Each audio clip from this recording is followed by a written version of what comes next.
எப்போவுமே திடமாக ஒரு அறிவு கூர்மையாக ஸ்ட்ராங்காக இருக்கணும். ஏதோ நம்ம வந்து கூப்பிட்ருக்காங்க நம்மளும் வந்திருக்கோம் அப்படின்னு வீட்டில் 4 இட்லி சாப்பிட்டுட்டு வந்து கொஞ்சம் சோர்ந்து போயிருக்கக்கூடாது இல்லைங்களா? நான் எல்லா மீட்டிங்லையுமே பேசக்கூடிய ஒரு விஷயத்தை இங்கேயும் பேசுகிறேன். ஜோதிடர்களுக்கு வருமானம் அதிகம் வரணும் அப்படின்னா முதல்ல அஸ்தம் நட்சத்திரம், ரோகிணி, திருவோணம் இந்த 3லையுமே சந்திரனுடைய ஆதிக்கம் அதிகம் இருக்கா இல்லைங்களா? இருக்குதானே? அப்போ நமக்கு வருமானம் அதிகம் வரும்னா நம்மளுடைய உள்ளங்கையில் சந்திரன் இருக்கிறார், லட்சுமி இருக்காங்க. இதை நீங்கள் வந்து கிளாப் பண்ணும்போது பார்த்தீங்கன்னா உங்களுக்கு சந்திரன் ஆக்டிவேட் ஆகும், உங்களுக்கு தினசரி வருமானம் அதிகம் வரும். இதை எல்லா மேடையிலையும் நான் பேசிட்டு தான் இதை இருக்கேன், சரிங்களா? அப்போது இங்கே மேடையில் யார் பேச வந்தாலும் ஒரு கைத்தட்டல் கொடுங்க. பேசி முடிச்சுட்டு போன உடனே ஒரு கைத்தட்டல் கொடுங்க. ஏன்னா நம்மளில் புகழறதுக்கு வேறு யாரும் வரலாம் மாட்டாங்க, நமக்கு நம்மளே தான் புகழ்ந்துக்கணும். இப்போ ஒரு கட்சி தலைவர் அப்படின்னா அவரை புகழ்றதுக்கு நிறைய பேர் இருப்பாங்க. பட் நமக்கு வந்து அப்படி கிடையாது, நம்மளாவே நமக்கு இது பண்ணிக்கணும். ஓகேங்க சார். வணக்கம், என்னுடைய பேர் ரவிச்சந்திரன். நான் திருச்சி மேட்டுப்பாளையத்திலேருந்து வந்திருக்கேன். இந்த ஸ்ரீ யோகா வாராகி சக்தி பீடத்துக்கு என்னுடைய முதல் வருகை இன்னைக்கு. நான் சேலத்தில் இதுக்கு முன்னாடி ஒரு 2 மீட்டிங் வந்து பேசிட்டு போயிருக்கேன். இது வந்து எனக்கு 3வது மீட்டிங். என்னுடைய முன்னோர்கள் சேலம் மாவட்டம் கெங்கவெளியை சேர்ந்தவர்கள். ஸோ மறைமுகமாக நானும் இந்த மாவட்டத்தை சார்ந்தவன் என்ற முறையில் உங்ககிட்ட வந்து ஜோதிட முத்துக்கள் அப்படிங்கிற ஒரு தலைப்பில் கொஞ்சம் வித்தியாசமான முறையிலெல்லாம் யோசனை பண்ணல, இருக்கிறத உங்கள்கிட்ட வந்து ஷேர் பண்ணுறேன், சரிங்களா?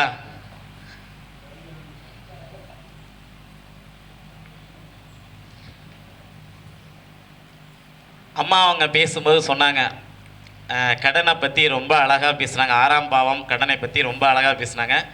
அதுக்கு முன்னாடி D2 வர்க்க சக்கரத்தை பற்றி அம்மா அவர்கள் வந்து ரொம்ப சிறப்பாக பேசினாங்க.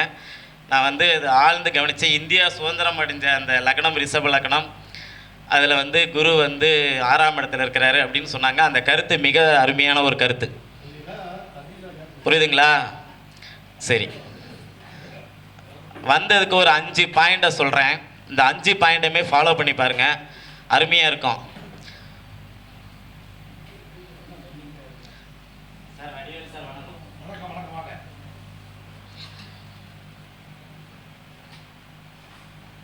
எல்லாருமே கடன்னா புதனை போட்டு உருட்டிட்டு இருக்கிறோம், ஆமாம் தானே ஐயா? ஆமாம் தானேங்க ஐயா? ஆனால் கடனுக்கு புதனுக்கு துளி கூட நான் சம்மந்தம் இல்லைன்னு சொல்லுவேன்.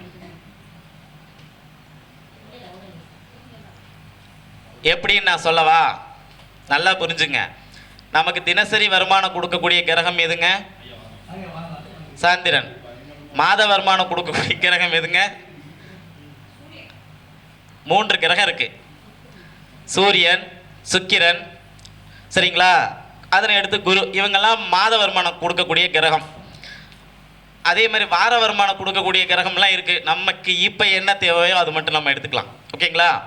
சரி, தினசரி வருமானத்தை தரக்கூடிய சந்திரன் வந்து 2ஆம் இடத்துல உச்சமடையுதுங்களா காலபுருஷனுக்கு? நமக்கு வரக்கூடிய தன வருவாயை குறிக்கக்கூடிய முதல் பாவம் 2ஆ? அப்போ 2ஆம் இடத்துல நமக்கு சரியான அளவில் பணம் வரலன்னா தான் 6ஆம் இடத்தை நோக்கி போகிறோம். தப்பு யார் மேலே?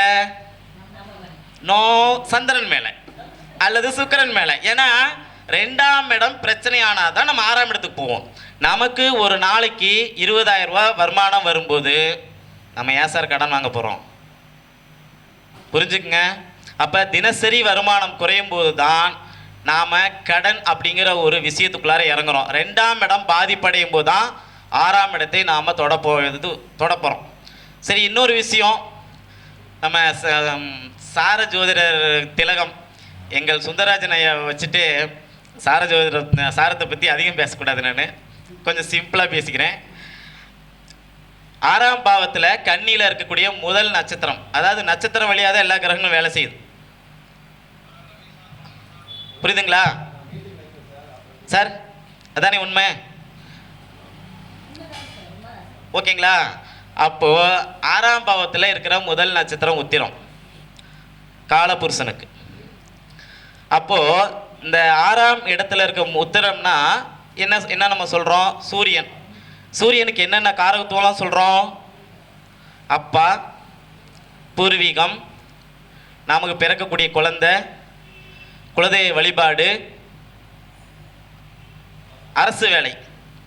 இந்த 5 விஷயத்துக்காக கடன் வாங்குறோமா? அதனை எடுத்து பாருங்க. சந்திரனுடைய நட்சத்திரம். சந்திரனா அம்மா, மனசு, அவர் காலபுருஷனுக்கு 4, வீடு, மனை, வாகனம், இது சம்மந்தப்பட்ட விஷயத்துக்கெல்லாம் கடன் வாங்குறோமா? அதுக்கடுத்து 3வது ஒரு இடத்துல வந்து பார்த்தீங்க அப்படின்னா, ஏன்னா கல்வியும் அதில் இருக்குது, சந்திரனோட கல்வியும் தொடர்பில் இருக்குது, ஏன்னா அவர் 4ஆம் இடத்த அதிபதி. 3வது நட்சத்திரம் வந்து பார்த்தீங்கன்னா செவ்வாயுடைய நட்சத்திரம். அப்போ செவ்வாயுடைய நட்சத்திரம் அப்படிங்கிற அமைப்பில் வந்து பார்த்தீங்கன்னா செவ்வாய் காலபுருஷனுக்கு 1க்கும் 8க்கும் 1ஆம் பாவங்கிறது நமக்கு நாமளே வாங்கக்கூடிய கடனும், 8ஆம் பாவம் பற்றி இப்போ அம்மா சிறப்பாக செஞ்சுட்டு சொல்லிட்டு போயிட்டாங்க. அதுக்குள்ளார நான் ரொம்ப உள்ளே போகல. 8ஆம் பாவத்துக்காக நம்ம வாங்கக்கூடிய கடனும் அங்கே இருக்குது. இவ்வளவெல்லாம் நம்ம மற்றவங்களால் கடனை வாங்கிட்டு நம்ம புதனை போய் நம்ம சாடிட்டு இருக்கிறோமே. புரியுதுங்களா?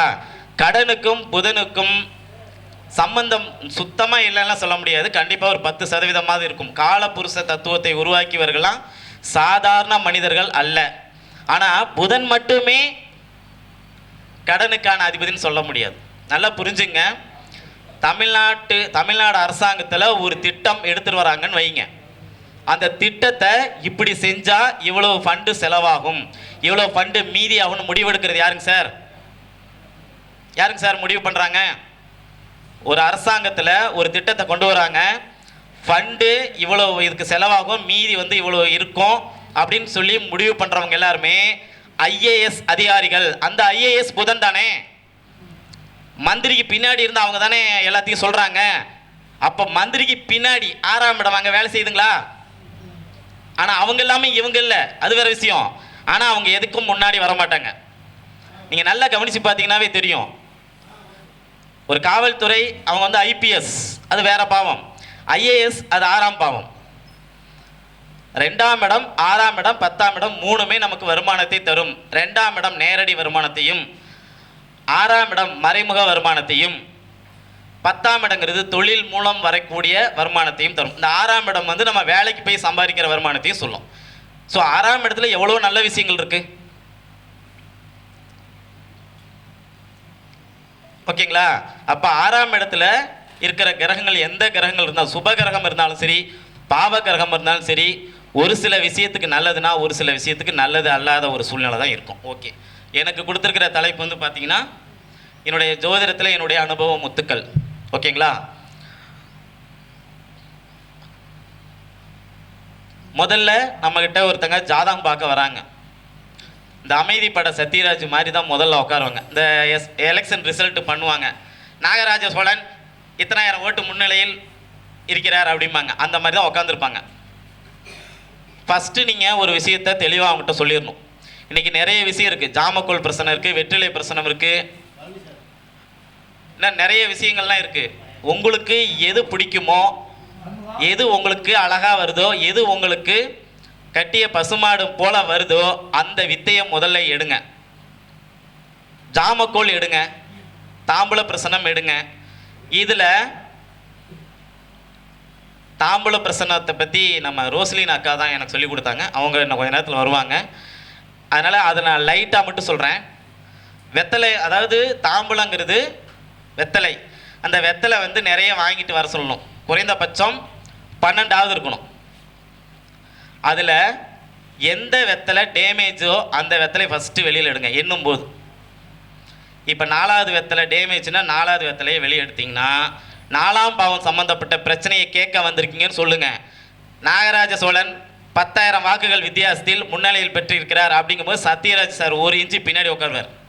அது மாதிரி அவங்க பின்னாடி போயிடுவாங்க நம்ம சேரில், நம்ம அலுவலகத்தில் இருக்கிற சேரில். அதுக்கு அடுத்தது இன்னும் கொஞ்சம் டீப்பாக போய் நம்ம திருப்பூர் ஜிகே ஐயாவுடைய ரூல் எடுத்து சந்திரனாடிப்படி அவங்க பிறந்த சந்திரன் எங்கே இருக்கிறாரோ அதற்கு இன்னைக்கு கோச்சார சந்திரன் எங்கே இருக்கிறாரோ அந்த இடத்த கனெக்ட் பண்ணுங்க. உதாரணத்துக்கு ஒருத்தர் சிம்ம ராசியில் பிறந்திருக்கிறார். கும்பராசி நடக்கும்போதோ அல்லது இன்னைக்கு வந்து கோச்சாரத்தில் உத்திரட்டாதியில் சந்திரன் இருக்கிறார், இன்னைக்கு வராருன்னு வைங்க, இன்னைக்கு வராரு சார், அப்போ 8ஆம் பாவத்துக்கு போகுதுங்களா? சந்திரன் பிறந்த நட்சத்திரத்தில் பிறந்த ராசியிலேருந்து. அப்போ 8ஆம் பாவத்துக்கு போகும்போது நீங்கள் என்ன சொல்லணும்?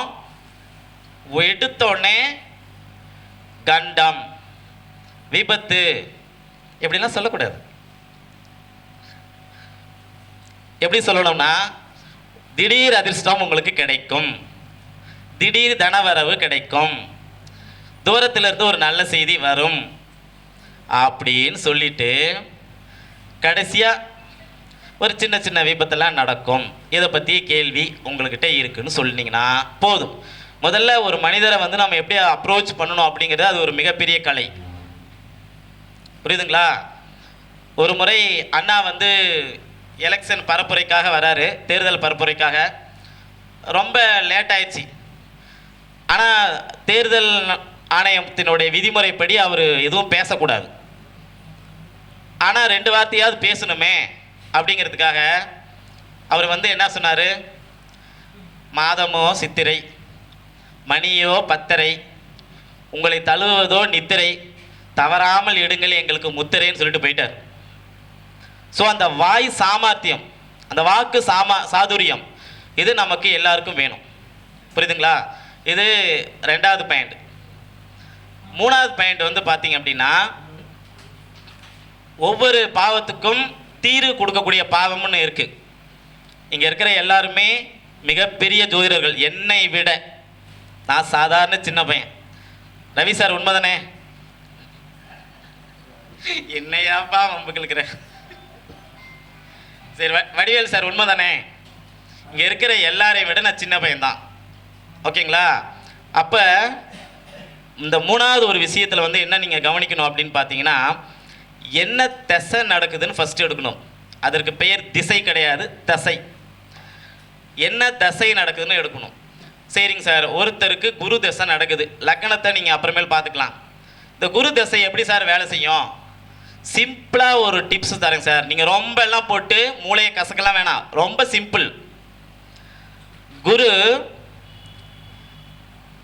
தனுசு மீனம், மேசம் விருச்சிகம், கடகம் சிம்மம் இந்த வீட்டில் இருந்தால் நல்லது. உடனே கேட்கக்கூடாது, மிதுன லக்கணத்துக்கு 7ல் குரு இருக்குமா? இதுக்கு விதிவிலக்கு இருக்குல்ல. லக்கணத்தை பொறுத்து சில விஷயங்கள் மாறுபடும். உபய லக்கணங்களுக்கு இப்போ நான் சொல்கிற இடம் ஒத்து வராது. மீதி லக்கணமெல்லாம் இருக்குது பார்த்தீங்களா? இந்த லக்கணத்துக்கெல்லாம் பார்த்தீங்கன்னா குரு தனுசு மீனம் மேச விருச்சிகம் கடகம் சிம்மம் இந்த 6 வீட்லையும் இருக்கும்போது கண்டிப்பாக நல்ல பலனை தரும். அங்கே குரு பங்கம் இல்லாமல் இருக்கணும், கெட்டு போகக்கூடாது. கெட்டு போகிறதுனா என்ன அப்படின்னா, ராகுவோட நெருங்கி இருக்கக்கூடாது, கேதுவோடு நெருங்கி இருக்கலாம், செவ்வாயோட கூட பரவாயில்ல, சனியோடு இருக்கவே கூடாது. சுக்கிரன் 2 பேரும் சேர்ந்து அந்த வீட்டை வளர்த்துட்டு அந்த வீடு நல்லா இருக்கும், 2 கிரகங்களுடைய காரகமும் கெட்டு போயிடும். புரிஞ்சுங்க? இப்படித்தான் நீங்கள் ஒரு கிரகத்துக்கு அந்த தசையுடைய வேல்யூ எடுக்கணும். சரிங்க சார், எல்லாருமே குருவை பற்றி பேசுகிறீங்க சார், ராகுகேதை பற்றி நீங்கள் சொல்லுங்கள் சார். நான் எந்த மீட்டிங்லேயும் இது வரைக்கும் வாய் திறக்கவே இல்லாத சப்ஜெக்ட் 3 இருக்குது. அதில் ராகுகேது சனி பகவான், இந்த 3 சப்ஜெக்ட் நான் இது வரைக்கும் பேசினதே கிடையாது. ஓகே, இன்னொரு கிரகங்களை பற்றி நம்ம எடுத்துக்கலாம். சனி பகவானை எடுத்துக்கலாம். ஏன்னா சனியை நான் இங்கே ஏன் முதல்ல எடுக்கிறேன் அப்படின்னா, நம்மளுடைய தமிழ்நாடு ராசி மண்டலத்துக்குள்ளார அடக்கி வச்சுருக்கிறாங்க. நெல்லை வசந்தனையா வந்து இதை பிரித்து வச்சுருக்கிறாரு எனக்கு தெரிஞ்சு. அதில் அந்த சேலம் மாவட்டம் வந்து பார்த்திங்கன்னா கும்ப வீட்டில் இருக்குது. கும்பத்தின் அதிபதி சனி பகவான் தானே. நான் வந்து கௌளவ கரணம், என்னுடைய கரணநாதன் யாருங்க சார்? என்னுடைய கரணம் வந்து கௌளவம் சார். அதனுடைய அதிபதி யாருங்க சார்? சனின்னு சொல்றவங்க எத்தனை பேர்?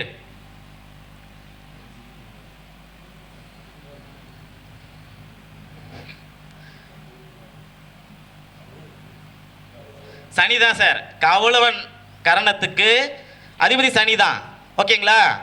அப்போ இந்த மீட்டிங்கில் முதல் முறையாக சனியை பற்றி பேசலான்னு தான் சார் நான் எடுத்திருக்கேன். புரியுதுங்களா? அப்போ கும்பங்கிறது சேலம் மாவட்டம். நான் பிறந்த கரணம் வந்து கவளவம். நான் கரணத்தை பற்றி எந்த மீட்டிங்லையும் பேசினதில்லை. கவளவம்னா அதுக்கு வந்து பார்த்தீங்கன்னா நம்ம சனி தான் அதனுடைய அதிபதி. மொத்தத்தில் கர்ணத்துக்கே அவர் தான் காரகர், அது வேற கதை. கவலத்துக்கு ஸ்பெஷலாக அவர் வந்து வருவார். அப்போ அந்த அமைப்பில் வந்து பார்த்தீங்கன்னா சனி ஒருவருக்கு யோகம் செய்யணும். அது ரிஷப துலாம் லக்னமாக இருந்தாலும் சரி, கடக சிம்ம லக்னமாக இருந்தாலும் சரி, அவர் யோகம் செய்யணும்னா முதல்ல எங்கே இருக்கக்கூடாதுன்னு சொல்லிடுறேன், அப்புறம் எங்கே இருக்கலான்னு சொல்லிடுறேன். மகரத்திலையும் கும்பத்திலையும் துலாத்திலையும் சனி இருக்கக்கூடாது. என்னடா இப்படி பேசுகிறான், இங்கே ஆனந்தியா கல்லறி திட்டுறாங்க. உண்மையாலுமே சனி வந்து நேர் வலு அடையவே கூடாது. ஆனால் நல்லா பார்த்துங்க, கடக லக்னம் ஆகி 7ஆம் இடத்துல சனி உக்காந்தா அங்கே திக்பலம் அடைவார். அந்த இடத்துல சனி வக்கரம் பெற்று இருந்தால் யோக பலனை தருவார். நல்லா புரிஞ்சுங்க. சனி ஒருத்தங்க சனி தசை நடந்து வராங்க அப்படின்னா, மிதுனத்தில் இருக்கிற சனி, ரிஷபத்தில் இருக்கிற சனி, கன்னியில் இருக்கிற சனி, தனுசில் இருக்கிற சனி, மீனத்தில் இருக்கிற சனி. நல்ல மறுபடியும் ஒரு முறை சொல்கிறேன் பாருங்க. ரிஷபம், மிதுனம், கன்னி, தனுசு, மீனம், கடைசியாக துலாம். இந்த ஆர்டர் படி சொல்கிற மாதிரிங்க. இந்த வீட்டில் சனி இருந்தால் கண்டிப்பாக யோகத்தை கொடுக்கும். அந்த யோக பலன் வந்து கூடுமா குறையுமா அப்படின்னு வந்து பார்த்தீங்கன்னா, முதல்ல சனி திசை யோகம் கொடுக்கும்னா குருவோட அவர் நெருங்கி இருக்கணும். அதுக்கு ரிஷப லக்னமாக இருந்தாலும் சரி, துலாமாக இருந்தாலும் சரிங்க, மிதுன கன்னி எந்த லக்னமாக இருந்தாலும் சரி, குருவின் இணைவு சனியை அதிக புனிதப்படுத்தும். குருவின் பார்வை சனியை அதிக புனிதப்படுத்தும். இந்த அமைப்பில் அவர் எந்த வீட்டில் இருந்தாலும், இப்போ ஒருத்தர் கும்ப லக்னம், சனி சிம்மத்தில் இருக்கு, அவருக்கு அதை பகை பெற்ற வீடு, ஓகேங்களா. தனுசில் இருந்து குரு பார்த்துட்டாருன்னா சனி திசை யோகமாக இருக்கும். இந்தியாவில் மிகப்பெரிய இரும்பு ஸ்டீல் உடைய ஓனர் நம்ம ரத்தன் டாட்டா, அவர் ரிஷப லக்னம், 12ல் சனி நீசம். மறுபடியும் சொல்கிறேன், அவர் ரிஷப லக்னம், 12ல் சனி நீசம். சனி வலுவாக இருக்கணும் அப்படின்னா அவருக்கு வந்து பார்த்தீங்கன்னா உச்சமெல்லாம் அடைஞ்சிருக்கணும். நல்லா புரிஞ்சுங்க. சனி வந்து பார்த்தீங்கன்னா நம்மளுடைய சூரிய சுற்றுவட்ட பாதையில் கடைசி இடத்துல இருக்கக்கூடிய கிரகம். ஒளியை வாங்கி அதனால் பிரதிபலிக்க முடியாத தன்மை இருக்கிறதுனால தான் சந்திரன் சனி வந்து எந்த கிரகத்தோடு இணையும் போதோ அந்த கிரகத்தை வந்து செயல்பட விடாமல் தடுக்குது. இது சனியுடைய இயற்கையான குணம். இதுக்கு தீர்வு பரிகாரம்லாம் உண்டு. குருவோட இணைஞ்சிருக்கணும், குருவின் பார்வையில் இருக்கணும், சுக்கிரனோட இணைஞ்சிருக்கணும், சுக்கிரனின் பார்வையில் இருக்கணும், பஞ்சமிக்கு மேலே இருக்கக்கூடிய வளர்பிறை சந்திரனுடைய பார்வையில் இருக்கணும். புதனின் பார்வை அந்த அளவுக்கு சனியை புனிதப்படுத்தாது. சனி புதன் சேர்ந்தா என்ன பலன்னு நாடி படிச்சவங்களுக்கு நல்லா தெரியும். அதனால தான் அதை நான் எடுத்துட்டேன், ஓகேங்களா. அப்போ இந்த அமைப்பெல்லாம் இருக்கும்போது நீங்கள் சனி திசை நடந்துச்சுன்னா நல்ல பலன் கண்டிப்பாக அப்படின்னு சொல்லுங்கள், சரிங்களா. அப்புறம் நம்ம மீட்டிங்கில் பேசுகிறதுக்காக நேற்று நைட்டு கொஞ்சம் ரெடி பண்ணிட்டு வந்திருக்கேன். அது மட்டும் அப்படியே ஓரலாக சொல்லியிருக்கிறேன். ஒரு ஜாதகத்தில் சூரியன் பலம் பெற்றுச்சுன்னா அரசாங்கம், அரசியல், சமுதாயம் போன்றவற்றில் ஈடுபாடு இருக்குன்னு சொல்லணும். வழிகாட்டியாக இருப்பாங்க சார். நல்லா புரிஞ்சுங்க. எனக்கு வந்து நான் முதல் மேடை ஏறினேன்னா அது முகுந்தன் முரளி சார் மேடையில். 2வது மீட்டிங் வந்து பார்த்தீங்கன்னா பரமத்தி வேலூர் பரணிபாரி சார் மீட்டிங்கில். 3லேருந்து இது வரைக்கும் கணக்கு வழக்கு இல்லாமல் நான் வந்து ஒரு மேடையில் ஏறியிருக்கேன். அந்த மேடையில் எனக்கு நிறைய வாய்ப்புகளை எனக்கு வந்து சாதாரணமாக கொடுக்கல, எனக்கு வாரி வழங்கி கொடுத்தவர் வந்து எங்கள் ரவி ஜெயக்குமார் ஐயா தான். ஐயா ஒரு நிமிஷம் ஏந்திரிங்க. ஏன் இதை வந்து நான் சொல்கிறேன் அப்படின்னா, சூரியனை பற்றி பேசும்போது கண்டிப்பாக அவரை சொல்லி ஆகணும். ரொம்ப நன்றிங்க. எனக்கு நிறைய வாய்ப்புகள், எத்தனை வீடியோன்னு தெரியாது, நிறைய பேசியிருக்கேன்.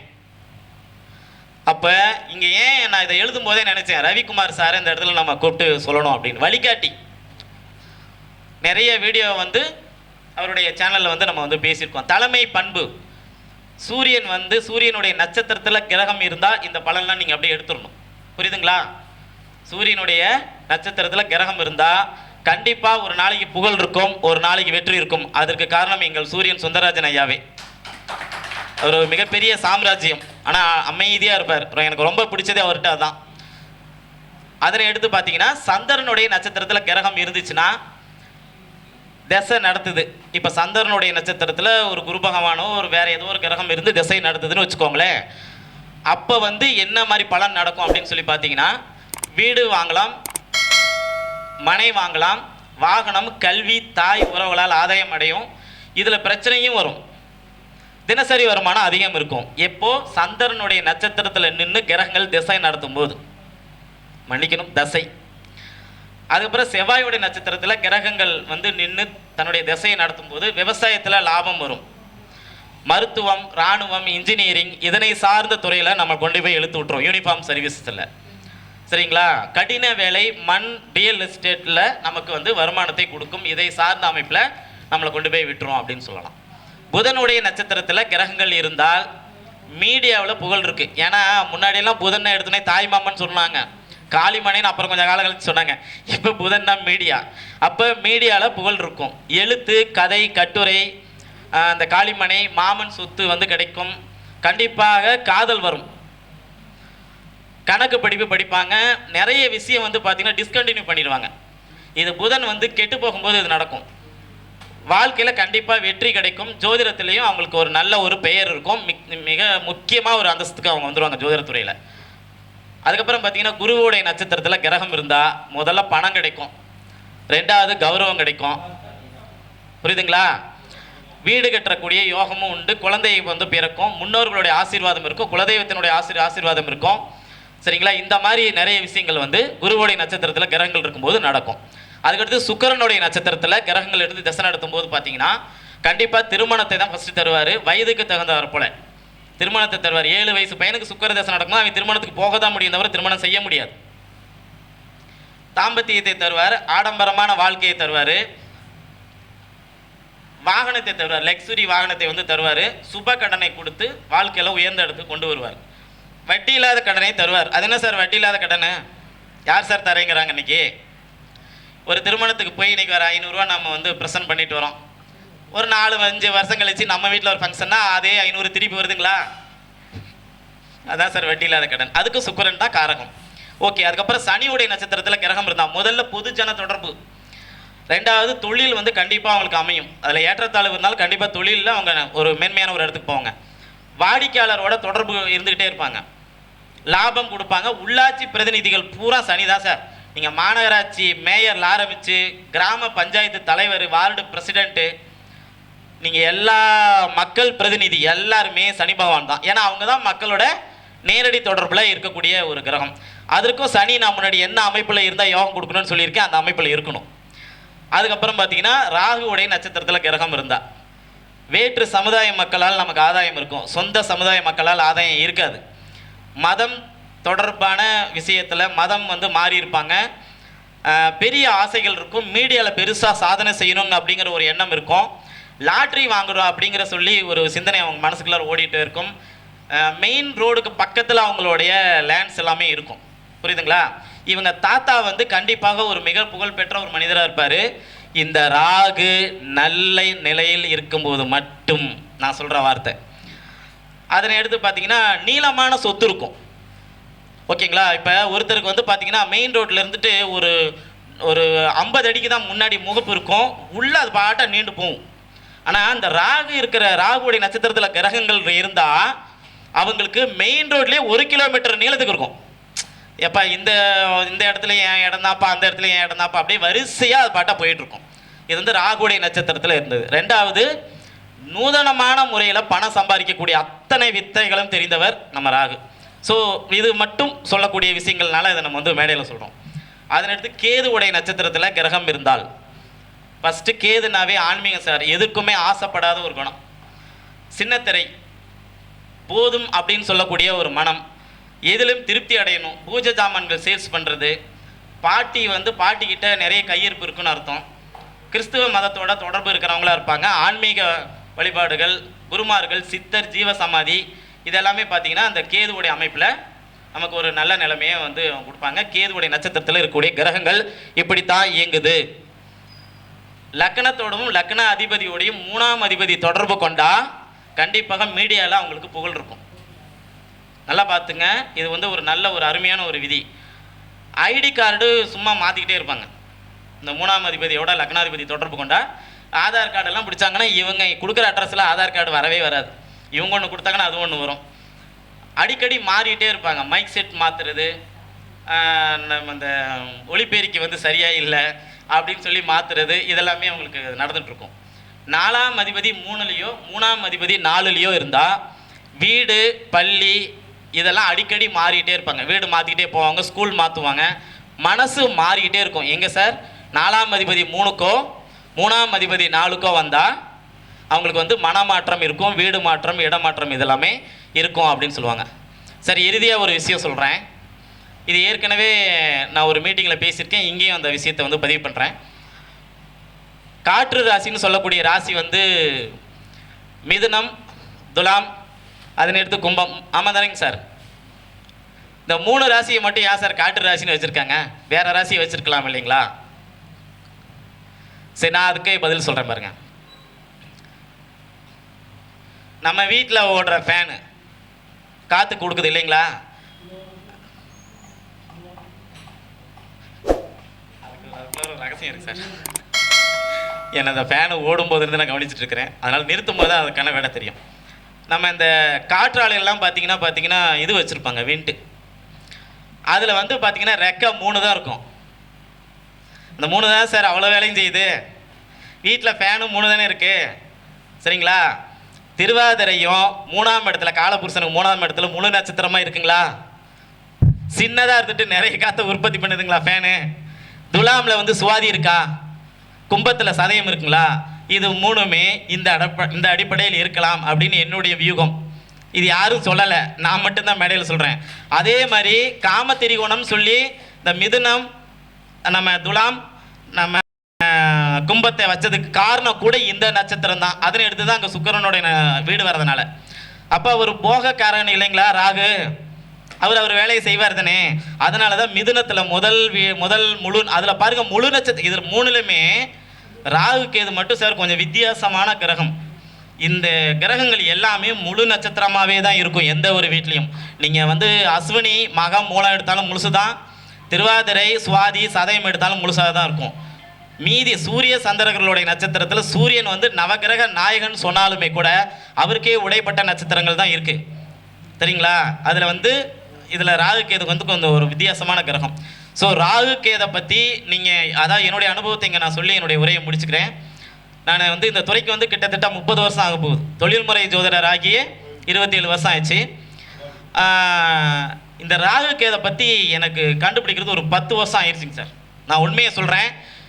மீதி 7 கிரகங்களுக்கு என்னால் பலன் சொல்ல முடியும், அந்த 2 கிரகங்களுக்கு என்னால் பலன் சொல்ல முடியாது. திணறுவேன் அப்படியே. ராகுக்கு இது எந்த வீட்டில் இருந்தால் என்ன சொல்லணும், ஏன்னா எனக்கு குரு கிடையாது. எங்கள் அப்பா அடிப்படை விஷயம் மட்டும் தான் சொல்லி கொடுத்தார். அப்படிங்கிற அமைப்பில் நானே அதெல்லாம் இது பண்ணி, சரி நம்மளுடைய வாழ்க்கையில் நம்ம நிறைய பேர் சந்திச்சிருப்போம்ல, நம்ம வீட்லேயும் ராகு இருந்திருக்குல்ல, நம்ம ஜாதகத்துலேயும் ராகு இருக்குல்ல, அவர் என்ன பண்ணியிருக்கிறார் அப்படின்னு சொல்லி அந்த ராகுவை பற்றி ஆய்வு செஞ்சு மூல நூல்களை சொல்லப்பட்ட மாதிரி மேசம், ரிஷபம், கடகம், கன்னி, மகரம் இந்த 5 வீட்டில் ராகு இருந்தால் யோகம், கன்னி, விருச்சிகம், கும்பம் இந்த 3 வீட்டில் கேது இருந்தால் யோகம், இதெல்லாமே இருக்குது. ஆனால் இந்த அங்கே ராகுக்கு சொன்ன 5 வீடும் கேதுக்கு சொன்ன 8 வீட்லேயுமே கிரகங்கள் இருந்து, அதாவது ராகு கேது இருந்து நல்லது பண்ணாத நிலைமையிலும் நான் ஜாதகத்தை பார்த்துருக்கிறேன். இது வந்து மூல நூல்களில் சொல்லப்பட்ட ஒரு பொதுவான விதி. இப்போ ரிஷபத்தில் ராகு இருக்குது சார், ஒரு குழந்தை ரிஷபத்தில் ராகு இருக்கும்போது பிறந்திருக்கு. இப்போ கொஞ்ச நாளைக்கு முன்னாடி ரிஷபத்தில் இருந்துச்சுங்களா, ஒரு 3 வருஷத்துக்கு முன்னாடி. இந்த ரிஷபத்தில் ராகு இருக்கும்போது என்ன யோகத்தை தருவார் அப்படின்னா, ரிஷபங்கிறது சுக்கிரனுடைய விட சுக்கிரனின் காரகத்துவங்களை தன்னுடைய ஸ்டைலில் மாற்றி தரக்கூடிய கிரகம் ராகு. அவ்வளோதான் சார். இதுதான் ஜோதிடத்தில் நான் கண்டுபிடிச்ச ஒரு விஷயம். நான் எங்கேயுமே இதெல்லாம் இது வந்து நம்ம கண்டுபிடிச்சுன்னு சொல்லக்கூடாது. ஆனால் 10 வருஷ போராட்டத்துக்கு பிறகு நான் கண்டுபிடிச்ச ஒரு விஷயம் ராகு கேது. இன்னொரு விஷயம் வந்து இதில் இடையில சொல்லிக்கிறேன் சார். நான் இந்த ஃபஸ்ட்டு 2 பாயிண்ட் சொன்னபோது ராகுவை வச்சு நீங்கள் பலன் சொல்லலாம். மொத்த பலனும் அப்படியே உள்ளங்கை நெல்லிக்கனி மாதிரி பலன் வரும்.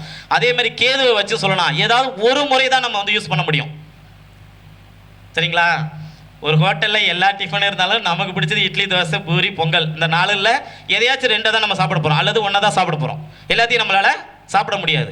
அந்த அமைப்பில் வந்து பார்த்திங்கன்னா ராகுக்கு வந்து இது ரொம்ப இம்பார்ட்டன்ட். அந்த வீட்டினுடைய காரகத்துவத்தை தன்னுடைய ஸ்டைலில் தருவார். அந்த தன்னுடைய ஸ்டைல் என்னன்னு தெரிஞ்சுக்கிறதுக்கு நம்ம ராகுவோடைய காரகத்துவம் படிக்கணும். இதே ராகு மிதுனத்திலையும் கண்ணிலிருந்து திசையை நடத்தும் போது ஒரு மனிதருக்கு மிகப்பெரிய ஜோதிட ஞானத்தை கொடுத்துருக்கிறார் சார். மிகப்பெரிய ஜோதிட ஞானத்தை கொடுத்துருக்கிறார். ஞானத்தை கொடுக்கக்கூடிய கிரகம் கேதுன்னு சொல்லப்பட்டாலும் மிதுன கண்ணியில் ராகு இருக்கும்போது பார்த்தீங்கன்னா அவங்களுக்கு கிடைக்கக்கூடிய ஜோதிட அனுபவம் அபாரமாக வேலை செய்யுது. எங்கள் அப்பா கிட்ட ஜாதகம் அவர் 10 பைசா வாங்கிட்டு ஜாதகம் பார்க்கல சார். ஆனால் எங்கள் அப்பா கண்ணியில் ராகு, யார்கிட்டையும் போய் கற்றுக்கல. எனக்கு அது அடிப்படை விஷயம் எங்கள் அப்பா சொல்லி கொடுத்தாரு. ஆனால் அவர் யார்கிட்டையுமே போய் கற்றுக்கல. அவர் பாயிண்ட் ஜாதகத்தை இப்படி பார்ப்பார் சார். பார்த்தோன்னே இதுதான் பிரச்சனை, இவர் இந்த வேலைக்கு போவார். எப்போ சொன்னார்னா 30 வருஷத்துக்கு முன்னாடி சொன்னார். அவர்கிட்ட சிவா மேகநாதன் ஐயா book, Puliyur Balaiah book, SP Subramanian ஐயா புக்கு, இந்த மண்ணின் சொந்தக்காரர் ஆத்தூர் மாதேஸ்வரன் ஐயா அவருடைய புக்கு, இதெல்லாம் நிறைய வாங்கி படித்து அவர் தன்னை மெருகேற்றிட்டார். அவருக்கு மீடியாவில் பேசுகிற புகழ் கிடைக்கலனாலும் அவருடைய வாரிசாக எனக்கு கிடைச்சது. அவருக்கு நான் கொடுக்கக்கூடிய மிகப்பெரிய கிரெடிட்டாக நினைக்கிறேன். ஓகேங்களா? அதனால் அந்த ராகு கேதை பற்றி நீங்கள் புரிஞ்சுக்கணும் அப்படின்னா ஃபஸ்ட்டு ராகுவை பற்றி நம்ம ஒரு 5 வருஷமாவது ஒவ்வொரு ஜோதிடங்களும் தனித்தனி ரூட்டில் போயிட்டு நீங்கள் ஆய்வு செய்யுங்க. கண்டிப்பாக ராகு உங்களுக்கு நன்மை செய்வார் என்று கூறி, இந்த ஸ்ரீ யோக வாராகி சக்தி பீடத்தில் எனக்கு முதல் வாய்ப்பை எனக்கு வாங்கி கொடுத்த என்னுடைய அண்ணன் திரு ரவி ஜெயக்குமார் அவர்களுக்கும் நம்ம சதீஷ் அண்ணன் அவர்களுக்கும் என்னுடைய நெஞ்சார்ந்த நன்றிகளை தெரிவித்துக் கொண்டு விடைபெறுகிறேன். நன்றி, வணக்கம். ஐயா அவர்கள் மிக அற்புதமான முறையில் என்னுடைய ஆராய்ச்சியினுடைய பலன்களை எளிமையாக நகைச்சுவையாக சொன்னார். ஐயா அவர்களுக்கு நமது சிறப்பு அழைப்பாளர் தலைமை தாங்கக்கூடிய ஏழுமலை ஐயா சிறப்புரையாற்றுவார். சிறப்பு மரியாதை செய்வார்.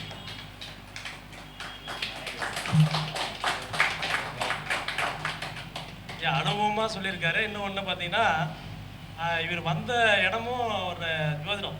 அப்போ அவர் ஜோதிடத்துறை பேசுறதுல அது ஆச்சரியமே இல்லை. அற்புதமான ஒரு விஷயம். நிறைய முத்துக்களை அள்ளி தெளிச்சிருக்கார். ஐயா அவர்களுக்கு மனமார்ந்த வாழ்த்துக்கள். இன்னும் வருகின்ற காலங்களில் நிறைய முத்துக்களை எடுக்குமாறு அன்போடு கேட்டுக்கொள்கிறேன். நன்றி, வணக்கம், வாழ்த்துக்கள்.